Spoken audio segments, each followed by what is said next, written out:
भारत निर्वाचन आयोग के द्वारा विशेष संक्षिप्त पुनरीक्षण 2023 कार्यक्रम 25 जुलाई 2022 को जारी किया गया है। इस कार्यक्रम के अनुसार 4 अगस्त 2022 से 24 अक्टूबर 2022 तक पुनरीक्षण पूर्व की कार्यवाही तैयारी की जाएगी।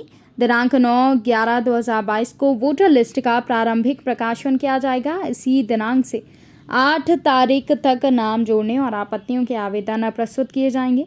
इस अवधि में विशेष कैंप 2 शनिवार और 2 रविवार को आयोजित किया जाएगा। इस दिन बीएलओ दिन भर मतदान केंद्र में बैठकर आवेदन प्राप्त करेंगे। 26 दिसंबर तक आवेदन पत्रों का निराकरण होगा। 5 जनवरी को वोटर लिस्ट का अंतिम प्रकाशन होगा। ये विशेष संक्षिप्त पुनरीक्षण 1 जनवरी 2023 तक अहर्ता तिथि को ध्यान में रखते हुए किया जाएगा।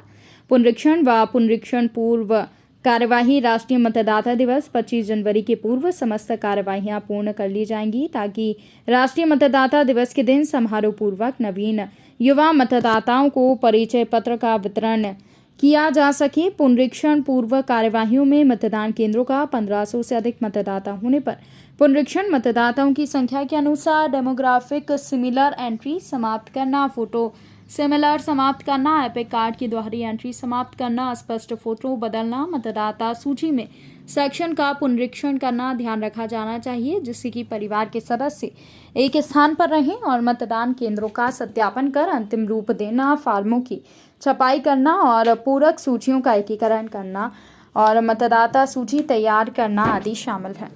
आधार संग्रहण का कार्यक्रम आरंभ किया गया है।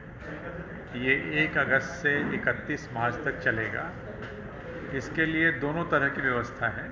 ऑनलाइन मोड में भी आप अपना आधार नंबर सबमिट कर सकते हैं, और ऐसे मतदाता जो ऑनलाइन नहीं सबमिट कर पा रहे हैं या उस स्थिति में नहीं हैं, वो बीएलओ के माध्यम से हम लोग उनसे उनका आधार नंबर प्राप्त कर रहे हैं। इसके लिए मतदाता को कहीं जाने की ज़रूरत नहीं है। जो बीएलओ है, जो बूथ लेवल ऑफिसर है, वो मतदाता के घर उनसे संपर्क करेंगे, घर घर जा कर के, और उनसे उनका आधार नंबर प्राप्त करेंगे। ये अभियान वॉलंटरी है, स्वैच्छिक अभियान है। आधार नंबर एकत्रित करने के बाद इसको वोटर आईडी कार्ड से जोड़ने का काम नेक्स्ट फेज़ में किया जाएगा। इससे एक तो मतदाता की जो मतदाता सूची में जो उससे संबंधित जो विवरण है, जो एंट्रीज़ हैं, उसका सत्यापन होगा, और दूसरा, जैसा आप जानते हैं, जो डुप्लीकेसी है, जो डुप्लीकेशन है, उसको रोकने में मदद मिलेगी।